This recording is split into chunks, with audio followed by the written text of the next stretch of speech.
한 절 말씀 제가 봉독하도록 하겠습니다.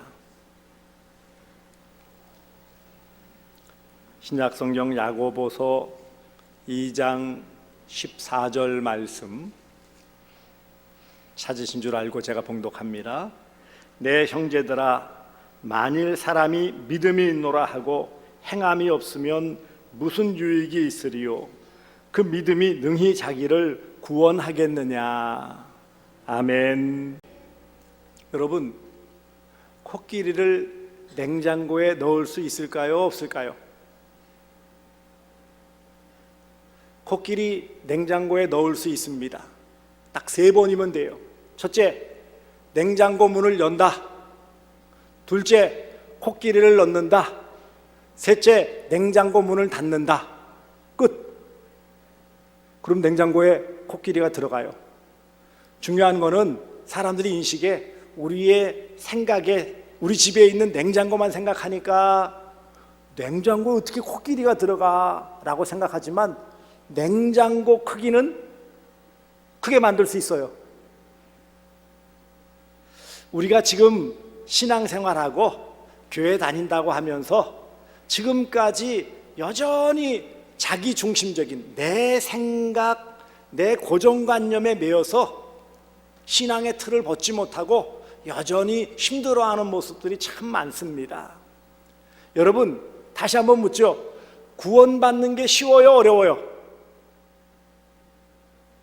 구원받는 게 쉬워요, 어려워요? 어려워요? 쉬워요? 구원받는 거 쉽습니다. 하나님 믿고 교회 나오면 돼요. 그런데 한편으로는 구원받는 것이 참 어렵습니다. 왜 어려울까요? 뭘 하고 싶은데 하지 말라는 것들이 많고, 뭐 하기 싫은데 하라는 것도 많아요. 그래서 힘들어요. 오늘 야고보 장로, 예수님의 동생이었던 야고보 장로가 좀 이제 초대 예루살렘 교회가 세워지고 좀 시간이 흐르고 교회가 어느 정도 안정을 이루는 그런 상황에서 그 당시에 교인들에게 전해주신 권면의 말씀입니다. 믿음이 있다, 곧 구원받았다라고 하지만 그 믿음, 곧 구원에 따르는 행함, 삶이 열매가 없다면 무슨 유익이 있느냐? 그런 믿음, 그런 구원에 대한 확신이 자기를 구원하겠느냐? 이걸 요약해서 한 줄로 말하면 믿음이 없으면 구원도 없다. 또 믿음에 따른 행함도 없다면 구원받은 것도 아니다. 이런 말씀이에요. 여러분은 혹시 유튜브에서 잘잘법이라는 유튜브 동영상을 보신 적이 있는지요? 잘 믿고 잘 사는 법이라는 목사님들, 또 신학 교수님들, 이런 사회적으로 나름 많이 경험하신, 공부하신 분들이 신앙인으로서 어떻게 잘 믿고 또 그리스도인으로 어떻게 잘 살 수 있느냐, 이것에 대해서 동영상으로 한 30분 정도 강의하는 그런 내용이 담겨져 있어요. 잘 믿고 잘 사는 것이 구원받은 성도의 모습인데, 문제는 잘 믿고 잘 사는 법이 나와야 될 만큼 잘 못 믿고 잘 살지 못하는 우리의 모습이에요.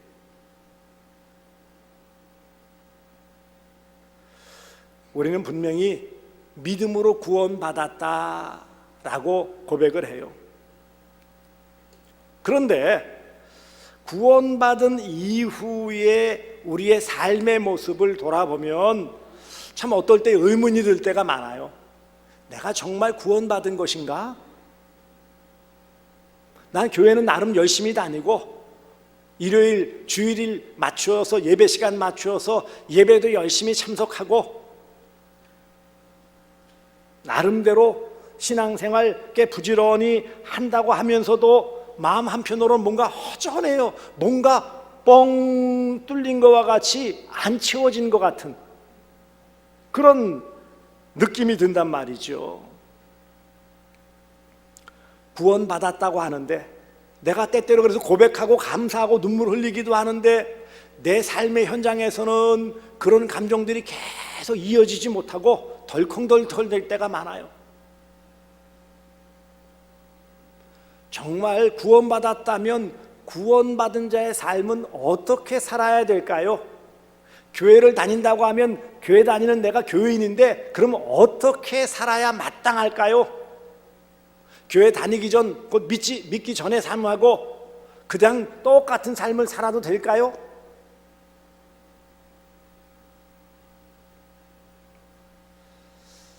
우리 교회 다니고 믿는 시각이 아닌 제3자의 시각, 부정적인 그런 생각일 수도 있죠. 이 사람들이 교회 다닌다고 하면서 나름 열심인 사람들을 바라보는 시각에 이런 것이 있어요. 저 사람이 믿는 하나님, 내가 알고 있는 하나님과 다른가? 여러분, 같은 교회 다니면서도 때때로 저분이 믿는 하나님, 내가 믿는 하나님이 같은 하나님인가 다른 하나님인가 헷갈릴 때도 있어요.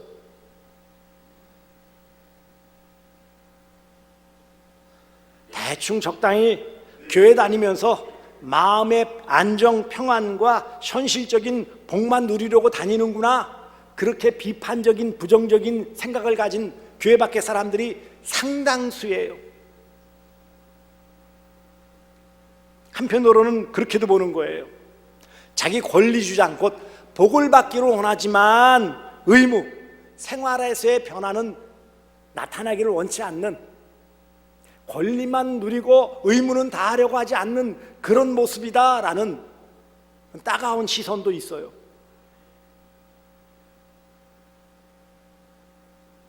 이 세상에서 눈에 보이는 현실적으로 누릴 수 있는 복을 목적으로만 삼고 그렇게 교회 다니는 교인도 있다라고 주장을 해요.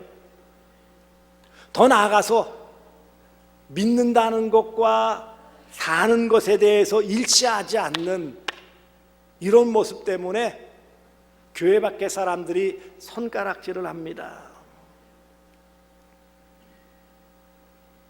행함을 제대로 나타내지도 못하면서 나는 믿어, 나는 믿음으로 구원받았어 라고 강력하게 주장하는데, 교회 밖의 사람들이나 심지어는 교회 안에 다른 시선을 볼 때에도 정말 구원받은 거 맞아?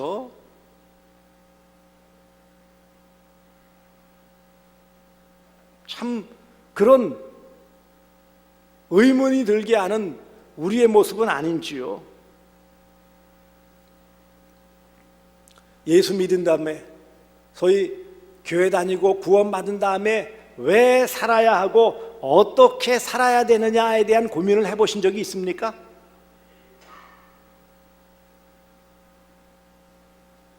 구원받았다고 하는데 여전히 걱정과 불안이 내 삶에 가득 차고 있지는 않아요?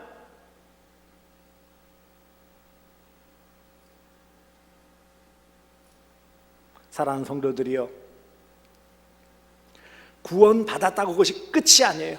나 구원받았습니다, 감사합니다, 그 끝이 아니에요.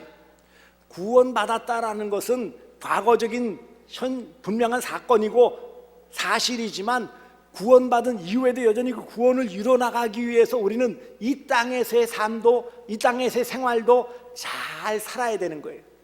잘 구원받아서 믿었다면 그 믿음에 따르는 삶도 잘 살아야 되는 거예요. 그런데 잘 믿는다고 하는데 잘 살지 못한다면 이 부조화, 부조리 때문에 많은 어려움을 겪을 수밖에 없어요. 사랑하는 성도들이요, 조금 이 말씀이 부담스러울 수 있지만 정말 우리가 잘 믿고 잘 살고 하나님의 은혜와 사랑 가운데 이 땅에서 자유한 삶을 누리기 위해서는 잘 믿는 만큼 그 믿음에 따르는 생활, 삶도 잘 살아야 한다, 이것입니다.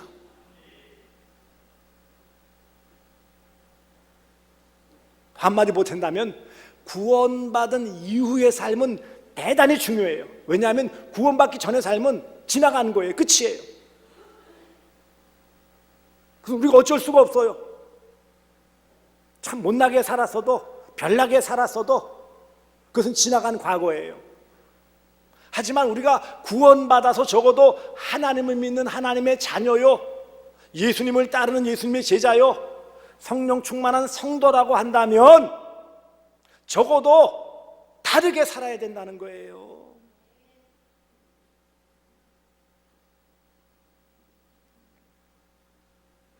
믿음이 있다고 하면서 거기에 따르는, 믿음이 있다고 말을 하면서 거기에 따르는 행동, 행함, 생활이 없다면 무슨 이익이 있겠느냐? 오늘 야고보 장로는 오늘 우리에게 묻는 거예요. 사람이, 곧 당신이, 여러분이 믿음이 있다, 곧 내가 믿음으로 구원받았다고 하는데 그 믿음으로 구원받았다라는 것에 따르는 생활의 모습이 없다면, 곧 행함이 없으면 무슨 유익이 있으리요? 그게 구원받았다는 거냐? 진짜 구원받은 거냐? 이 말이에요.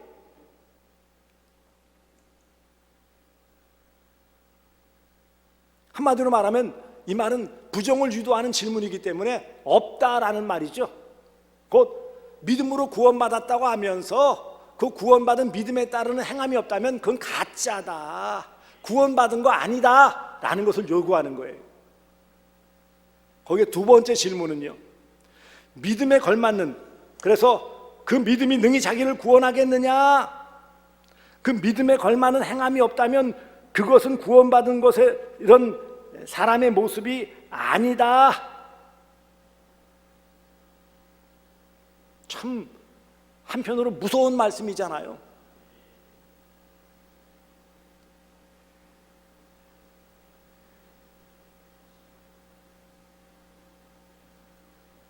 어떤 사람이 자기가 입으로 고백하는 믿음, 곧 내가 구원받았다고 하는 그런 믿음의 고백, 그것을 입증, 증명할 수 있는 그런 척도는 바로 뭘까요?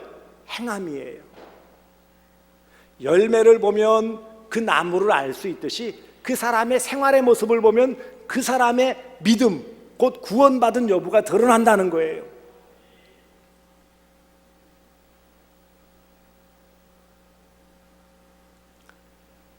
하나님 아버지, 나의 하나님 아버지, 우리 하나님 아버지는 구원받은 하나님의 자녀들인 우리가 잘 믿고 잘 살기를 원하세요.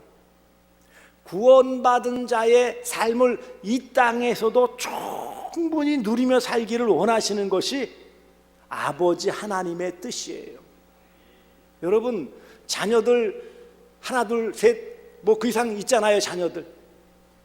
자녀들 못 살고 아프고 실패하고 이런 거 원하세요? 조금이라도 뭔가 잘못되면 굉장히 마음이 불편하고 힘들어져요. 아프다는 소식 들으면요, 내가 대신 아팠으면, 어떤 일이 실패하면은 같이 절망할 수밖에 없어요. 그게 부모잖아요.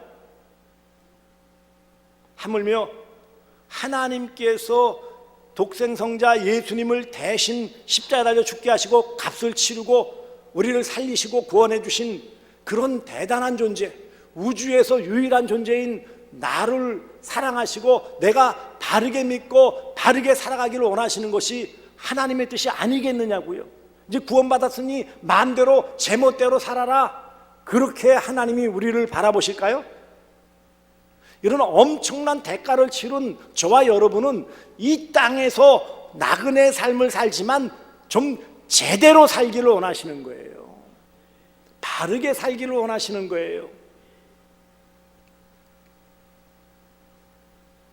믿음은 반드시 행함으로 나타나게 되어져 있어요. 구원받은 성도는 구원받은 성도답게 살게 되어져 있어요. 그러니 왜 믿고 어떻게 살아야 되는지 그것 때문에 흔들리지 마십시오. 허무감에 지지 마세요. 사탄은, 마귀는 우리를 어떻게든지 흔들어서 무너뜨리려고 해요. 실망감을 주기도 하고 좌절감을 주기도 하고요, 자포자기하게 만들기도 해요. 그러나 여러분, 우리의 힘으로 구원받은 것이 아니듯이 우리의 구원 이후의 삶 또한 우리의 의지와 노력만으로 되는 것이 아니라 하나님의 은혜, 구원해 주신 하나님의 사랑이 우리를 감싸주시고 우리가 거기에 맡기는 이런 믿음의 수고를 통해서 많은 열매들이 맺힌다는 사실을 꼭 기억하시기 바랍니다. 하나님은 저와 여러분을 사랑하세요. 하나님은 저와 여러분이 구원받은 자의 합당한 삶을 살기를 간절히 원하십니다. 그러므로 이렇게 정의를 내릴 수 있어요. 구원은 삶이에요. 구원받은 자는 거기에 따른 구원받은 자의 합당한 생활의 열매가 나타나는 것입니다. 사랑하는 성도들이여, 우리는 하나님의 사랑받는 구원받은 자녀입니다. 구원받은 자답게 열매 맺는 삶을 살아가시기를 주님의 이름으로 축복합니다. 구원은 삶을 통해 드러납니다. 예수 그리스도를 하나님의 은혜로 믿고 구원받았다면 당연히 믿음에 합당한 열매로서의 행위, 생활이 드러나게 되어져 있어요. 감추어진 것은 계속 감춰질 수 없어요. 다 드러납니다. 혹시 사람의 눈은 속이고 가릴 수 있을지 모르지만 우리의 모든 안고 일어섬 머리카락까지 세시는 하나님은 우리의 중심을 다 아세요. 진정한 구원받은 자의 삶이란 사람들에게 보여지는 삶에 앞서 먼저 하나님 앞에서의 삶이에요. 그래서 신전의식 코람데오라고도 해요. 사람들이 있든 없든 보든 안 보든 내가 바르게 살아갈 수 있는, 구원받은 자답게 살아갈 수 있는, 그래서 기쁨과 즐거움과 행복을 누릴 수 있는 비결은 뭔지 아세요? 하나님 앞에 당당하면 돼요. 정직하면 돼요. 그건 누구한테도 꿀릴 게 없어요.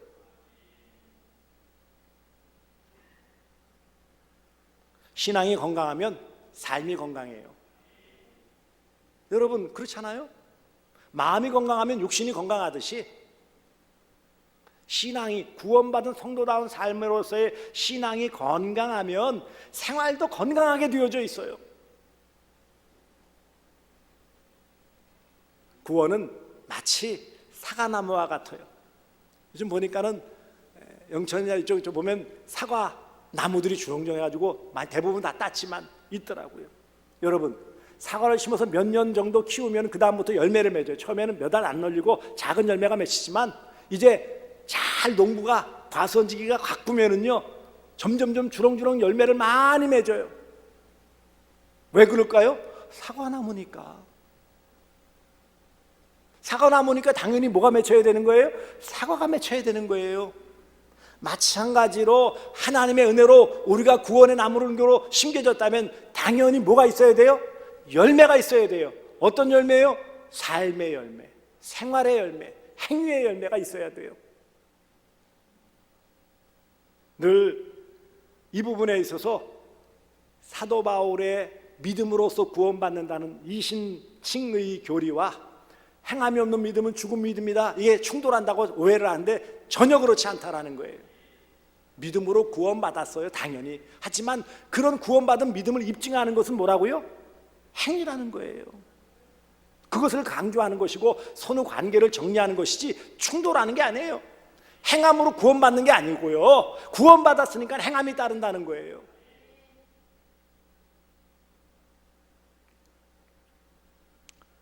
그렇다면 어떻게 우리가 잘 믿고 잘 사는 구원받은 자로서의 삶의 열매를 맺을까요?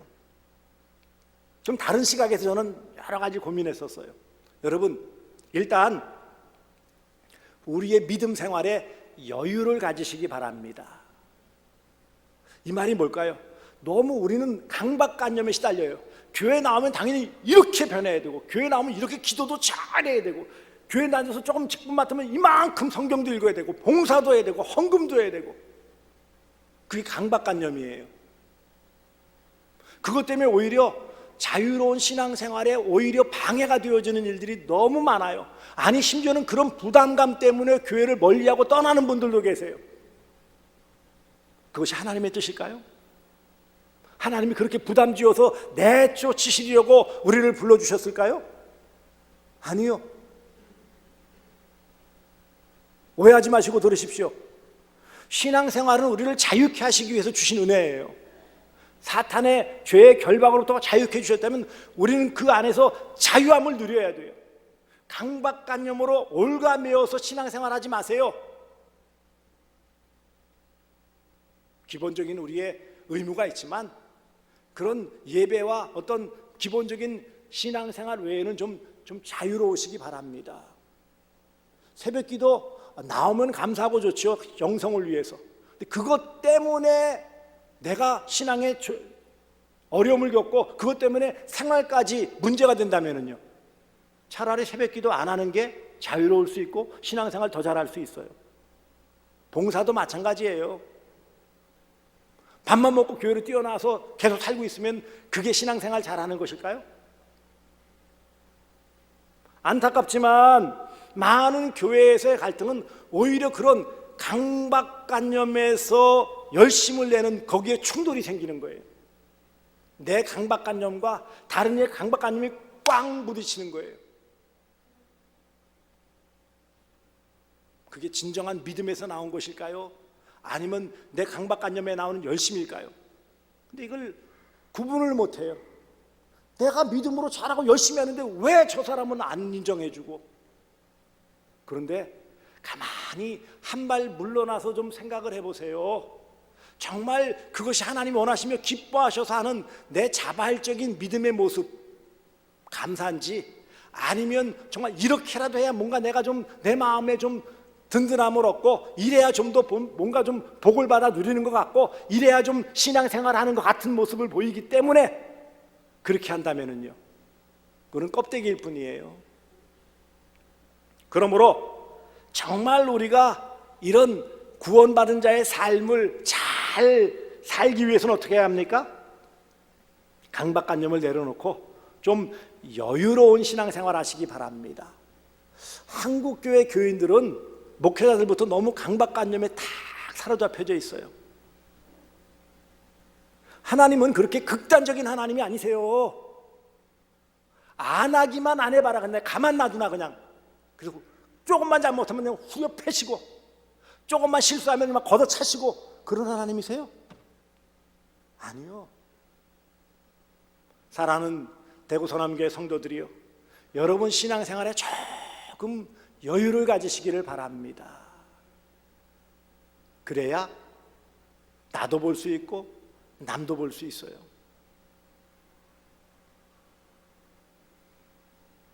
두 번째는요, 그렇지만 또 하나 좀 생각하면서 신앙생활 하시기를 바랍니다.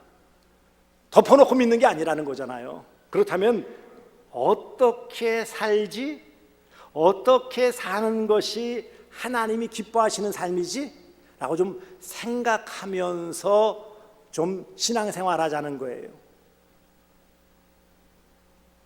모범 답안 들추듯이 하는 그런 것이 아니고 정말 내가 하나님과의 관계에서 제일 잘하는 게 뭘지 똑같을 수 없잖아요. 정말 잘 믿고 잘 듣고 잘 사는 게 뭔지를 좀 생각하시면서 신앙생활 하시기를 바랍니다. 그게 잘 사는 거예요. 그런데 하나님은 다 생김새가 다르고 옷차림이 다르고 취미가 다르고 개성이 다르듯이 우리의 신앙의 색깔도 각각 다르게 해주셨어요. 똑같지가 않아요. 그러니 어떤 분이 기도에 열심히 해서 열심히 그것으로서 잘 드러낸다고 해서 다 기도에 몰두할 수 없어요.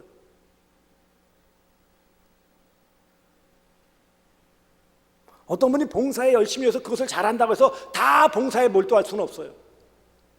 우리 각자의 하나님은 우리의 개성과 우리의 성향과 우리의 상황과 우리의 삶의 처지들을 다 이해하시고 그 안에서 잘 믿기를 원하세요. 그리고 그 안에서 잘 살기를 원하신다고요. 그러니까 사랑하는 성도들이요, 내가 어떻게 잘 믿을 수 있지? 좀 생각 좀 하세요. 그리고 각자 여건이 다르잖아요. 내가 하나님께 기도하고 싶은데 새벽에는 도무지 직장생활 때문에 안 돼. 그럼 낮에 점심시간 때든지, 예를 들면 그렇다라는 거예요. 저녁 시간에든지. 내가 직장에 매이고 사업에 매여서 주중에 어떤 전도든지 봉사든지 이런 걸 할 수 없다. 그럼 내가 주일날 하루 예배 드리는 것 외에 정말 내가 집중해서 뭐 섬길 수 있는 하나가 뭐가 없을까? 그 생각하시면 돼요. 때때로 이럴 수 있어요. 어떤 분이 그러더라고요. 목사님, 저는요 시간도 낼 수 없어요. 사업에 매여 너무 바쁘고요. 주일 겨우 나오는데 주일도 너무 피곤하니까 다른 봉사 주일학교는 섬길 수가 없어요. 그러더라고요.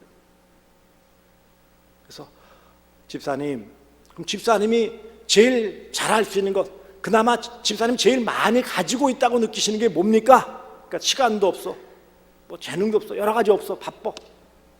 뭐가 있어요? 그러니까는 가만히 고민하더니 그나마 돈이 조금 있네요. 그래요. 돈 내놓으시면 돼요. 돈. 그리고 헌금이라는 것을 하나님께 드릴 수 있지만 그 외에도 교회는 큰 틀에서 헌금으로서 다양한 모습들이 있을 수 있어요. 하나의 예라는 거예요. 그러니까 여러분 스스로를 하나님 앞에 이렇게 마주하여서 하나님, 제가 뭘 하는 게 잘 믿는 거예요? 물으셔야 돼요.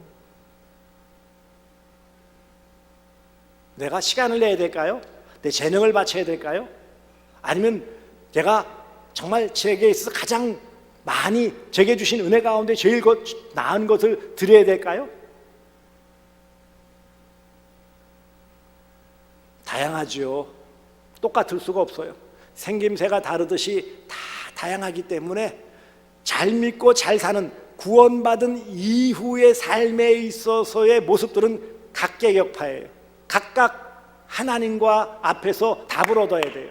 저는 일반적인 원리적인 것만 제공할 뿐 결국 하나님 앞에 살아가는 존재는 나예요. 제가 목사이고 여러분을 사랑하지만 대신 살아드릴 수가 없어요.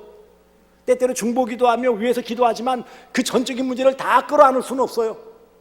결국은 그 문제의 해결, 그리고 하나님 앞에 살아가는 존재는 나예요. 각각의 나. 그러니 여러분 많은 시간 엎드려가지고 뭐 나무뿌리 뽑듯이 매달려가지고 치열하게 하지 않아도 돼요. 때때로 우리의 삶에 그렇게 몰아가실 때도 있지만 일상의 삶에서는 가볍게 물으세요. 어떻게 내가 살아야죠? 뭘 하면 될까요? 가볍게 물으세요. 하나님은 가볍게 대답해 주세요. 환경을 통해서. 그래서 이렇게 몰아가서 그렇게 하게 만드시고요. 때때로는 그 일을 생각하면 내 마음에 평안이 있어요. 마음이 좋아져. 아, 그래요. 하나님은 평강의 하나님이시니까 우리를 평안하게 그거를 생각하고 그 일을 생각할 때마다 내 마음이 평안해. 그럼 그 일이 하나님의 뜻이에요. 때때로 영적 지도자인 목회자나 또 지도자를 통해서 집사님 이렇게 하시는 것이 좋을 것 같아요 라는 권면을 들을 수도 있어요. 따르면 되는 거예요. 내가 바라보는 시각이 부족하면 다른 사람을 통해서도 함께 해주기 때문에. 극단적으로는 하나님과 대면하는 1:1 관계에서도 답을 주세요. 이렇게 살아야 돼 라고 내 마음의 강한 감동으로 이끌어 가신다고요. 각각 달라요. 하지만 중요한 것은 뭐라고요? 오늘 야고보 장로가 성령의 감동을 받아 주신 것처럼 행함이 없다면 곧 우리가 구원받은 자로서의 생활의 열매가 없다면 아니다. 그러니까 뭐라고요? 열매 맺을 수 있는 삶을 살아야 한다. 그런 열매 맺는 삶을 살기 위해서는 어떻게 한다고요? 좀 생각하면서 하나님께 물어야 된다는 거였어요. 그리고 말씀드린 것처럼 좀 여유를 가지십시오. 신앙은 마라톤처럼 여유 있게 점진적으로 점차적으로 달려가면서 삶의 변화를 누리는 것이지 벼락치기 100m 단거리로 끝장내는 게 아니에요. 가만히 보면은 그냥 막 100m 달리기 선수처럼 너무 급박하게 달려들어요. 쉽게 지치고 쉽게 나가 자빠지는 거예요. 아니에요, 여러분. 여유를 가지고 하나님이 그렇게 나를 몰아가시지 않는다고요. 하나님이 안 몰아가시는데 왜 내가 자꾸 그냥 안달박달 하냐고요. 구원과 삶은 일치해야 돼요. 이렇게 잘 사는 삶이에요. 잘 살기 위해서는 어떻게 된다고요? 잘 믿어야죠. 잘 믿고 잘 사는 삶, 구원받은 자로서의 행복한 삶을 누리시기 바랍니다. 이것이 나를 구원하신 아버지 하나님의 뜻입니다. 이런 귀하신 은혜와 사랑이 여러분 삶에 넘치며 이 땅에서도 신앙생활에 여유를 가지고 하나님의 뜻을 잘 알아 그 뜻을 이루어가며 행복한 신앙생활 하시기를 주님의 이름으로 축복합니다.